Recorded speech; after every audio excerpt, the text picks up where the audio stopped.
जब काम ठीक से चलने लगे तो पुरानी पीढ़ी को रिटायर हो जाना चाहिए। नितिन गडकरी ने बताया किसे सौंपे जिम्मेदारी। केंद्रीय सड़क परिवहन एवं राजमार्ग मंत्री नितिन गडकरी रविवार को नागपुर में एक प्रेस कॉन्फ्रेंस को संबोधित कर रहे थे। इसी दौरान उन्होंने इशारों में बड़ा बयान दिया है। नितिन गडकरी ने कहा कि जब चीजें सुचारू रूप से चलने लगे तो अगली पीढ़ी को महत्वपूर्ण जिम्मेदारियां संभालनी चाहिए और पुरानी पीढ़ी को पद छोड़ देना चाहिए। नागपुर में एडवांटेज विदर्भ औद्योगिक महोत्सव के दौरान केंद्रीय मंत्री नितिन गडकरी विदर्भ खासकर औद्योगिक महोत्सव के लाभ के बारे में बात कर रहे थे, जिसकी परिकल्पना उन्होंने की थी। इसका आयोजन एसोसिएशन फॉर इंडस्ट्रियल डेवलपमेंट के अध्यक्ष आशीष काले द्वारा किया गया था। नितिन गडकरी ने कहा कि आशीष काले ने युवा पीढ़ी को एडवांटेज विदर्भ पहल में शामिल किया है।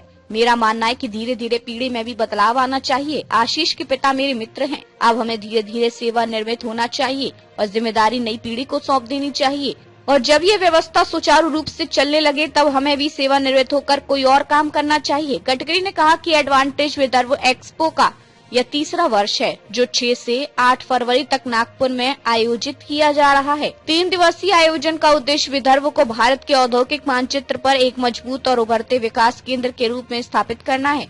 विदर्भ क्षेत्र में विभिन्न क्षेत्रों से बहुत अच्छे उद्यमी हैं। गडकरी ने किसी भी क्षेत्र के विकास के लिए औद्योगिक क्षेत्र, कृषि और संबद्ध क्षेत्रों तथा सेवा क्षेत्र के महत्व पर भी जोर दिया और कहा कि विदर्भ क्षेत्र में विभिन्न क्षेत्रों में बहुत अच्छे उद्यमी हैं। उन्होंने कहा कि एडवांटेज विदर्भ एक्सपो में कपड़ा, प्लास्टिक, खनिज, कोयला, विमानन, लॉजिस्टिक, IT, स्वास्थ्य सेवा, फार्मास्यूटिकल्स, रक्षा, रियल एस्टेट, नवीनीकरणीय ऊर्जा और स्टार्टअप जैसे क्षेत्रों के उद्योगों की भागीदारी होगी।